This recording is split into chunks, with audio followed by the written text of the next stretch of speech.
धड़केला छतिया आधी आधी रतिया नींदियो नया वेला बाबा खड़ा हो धड़केला छतिया आधी आधी रतिया नींदियो नया वेला मन करे मारली ब्लेड दोनों हाथ पर पगला की याद सतावेला मन करे मारली ब्लेड दोनों हाथ पर पगला की याद सतावेला धड़केला छतिया आधी आधी रतिया नींदियो नया वेला।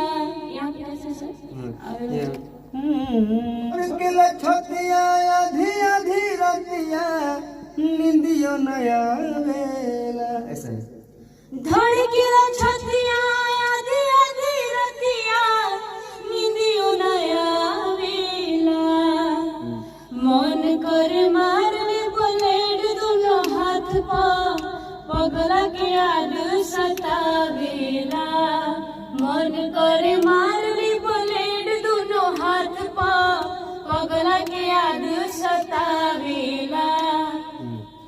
इसका अंदर है रोज लोरवा से दोहे कजरवा हो कहीं आवे न हमरा नजरवा हो रोज लोरवा से दोहे कजरवा हो कहीं आवे न हमरा नजरवा हो ओही पगला के याद में जो हम तो मरीला दिल रोवेला न पदत के अगिया में झरीला लागे निकल जाए हमारो पारनवा एतना रोवेला मन करे मारली ब्लेड दोनों हाथ पर पगला के याद सतावेला।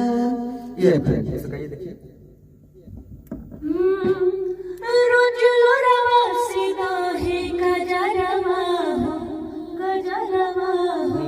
कहीं आवे न हमरा नजरवा हो ओही पगला की याद में आजू हम तो मोरीला दिल रोवेला न परत के अगिया में जोरीला।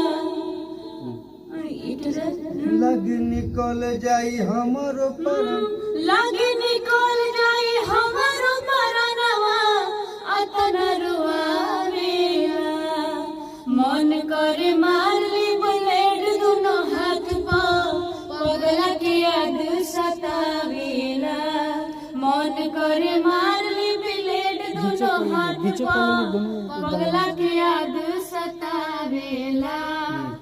इसी तरह भी ये मैंने दूसरा अंतरा भी है इसको थोड़ा सा गा के देखिए वो है पर पीछे लग रही तो दोनों आदमी बहुत सुटेबल लग रही। गम के आंसू कब तक पियाब हो तहरा बिना सुरीला न जियाब हो कब लागी न दुश्मनों के ऐसन बीमारी हो हम जननी नाही करी ऐसन यारी हो।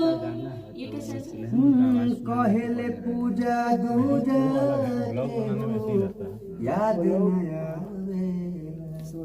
कहले पूजा दूजा के हो याद नया वेला मन करे मारले ब्लेड दोनों हाथ पर पगला के याद सतावेला मन करे मारले ब्लेड दोनों हाथ पर पगला के याद सतावेला। हम हर महादेव हम गीतकार वशिष्ठ सुरीला ब्लॉग में आप लोग का स्वागत है। आप लोग कैसे हैं? और आज हम लोग आए हैं स्टूडियो रिकॉर्ड सोनी में प्रेस मेहता जी के पास और अच्छा गीत लेकर हम आए हैं और हमारे सिंगर अनंका कुमारी खुदाई जी आए हैं शिल्पा और राज जी आए हैं। तो इन लोग से थोड़ी सी 2 मिनट परिचय कर लीजिए उसके बाद में हम लोग फिर अपना आगे की ओर बढ़ते हैं।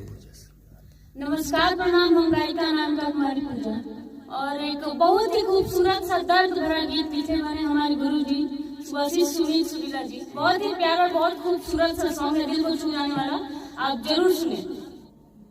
बहुत अच्छा गा रहे हैं अनंका कुमारी पूजा जी, बहुत प्यारा, मुझसे भी बेहतर आप हैं। अच्छा आप लोग वशिष्ठ सुनील सुरीला जी जो मेरे गुरु हैं, उनके चैनल पे जाइए और जो भी ब्लॉग्स सब देखिए, लाइक कमेंट शेयर कीजिए, सब्सक्राइब तो जरूर